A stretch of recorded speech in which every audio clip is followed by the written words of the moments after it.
আমি আমার মার থেকে অনেকটা দূরে থাকি। সাধারণত মা দুপুরবেলা কল করে না, ওই রাতের বেলাতেই মায়ের সঙ্গে ফোনে কথা হয়। কিন্তু 2-1 দিন হলো মা হঠাৎ করে দুপুরবেলা প্রায় 2:30 নাগাদ আমার মা হঠাৎ করে 4-5 বার কল করলো। জানো তো, সেই মুহূর্তে আমি মার কলটা রিসিভ করিনি। এবার আমার মা একটা আননোন নাম্বার থেকে আমাকে কল করলো, আর তখন আমি কলটা ধরেছিলাম। আর তখন কলটা ধরা মাত্রই মা বলে উঠলো, কিরে তুই ভালো আছিস? তোর শরীরটা ভালো আছে তো?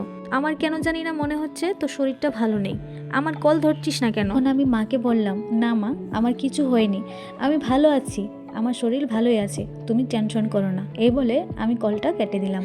আসলে জানো তো, ওই দিন দুপুরবেলা প্রায় 2 থেকে 2:10-এর মধ্যে আমার একটা অ্যাক্সিডেন্ট হয়। আমার এই অ্যাক্সিডেন্টের কথা আমার মাকে 2 দিন পরে বলেছি, সেই মুহূর্তে মাকে বলিনি, মা টেনশন করবে বলে। সত্যি মায়েরা এমনই হয়, তাদেরকে না বললেও তারা বুঝে যায় তাদের সন্তান ভালো নেই।